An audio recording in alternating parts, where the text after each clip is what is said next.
good. So a few weeks ago, we did a video on the Fujifilm Natura Classica. Back then, not a lot of people was watching it. Well, not a lot of people watch my videos, but in comparison to my other videos, that one in particular wasn't getting a lot of views. But then in the recent weeks, it started getting somewhat popular. It was right behind the Mewtwo videos. For some reason, this camera is getting somewhat more attention recently.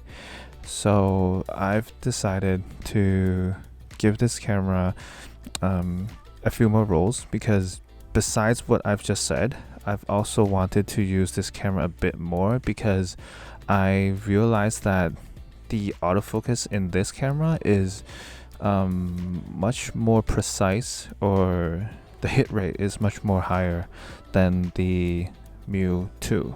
I bought some expired Ultramax 400 recently. I think they expired just a few years ago, so I wanted to try how that looked. Shooting it at box speed, shooting it 1 stop and 2 stops overexposed. So I did some side-by-side comparison of that, and I thought that might be interesting. Yeah, cool.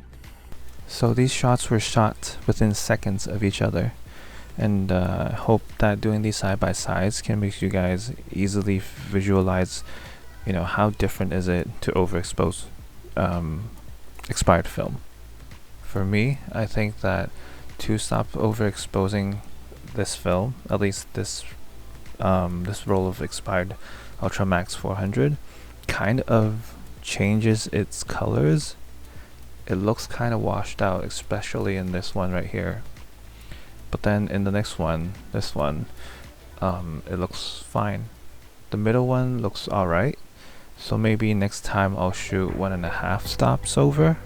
Maybe that's a sweet spot.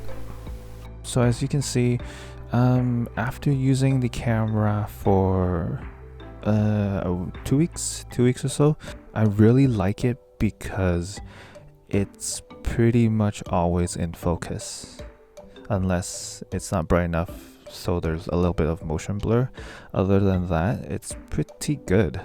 I think it's pretty good. And also it does have some settings, unlike the Mewtwo where it's just a dumb point and shoot. This one does allow you to go 2 stops under and 2 stops above. Given that, it seems to be a great little camera. The lens is quite sharp. I've heard that all Fujifilm EBC lenses are pretty sharp. Of course, it might not be as sharp as some German stuff, but it's up there. This was a quick video just putting through the Natura Classica through its paces, just like I did with the Mewtwo. So that is it. Hope you enjoyed this one. This was a short one, but the previous video was a pretty long one, so I thought I'd keep this one short, just in case you guys are tired of seeing me blabbing on and on and on. So yeah, see ya.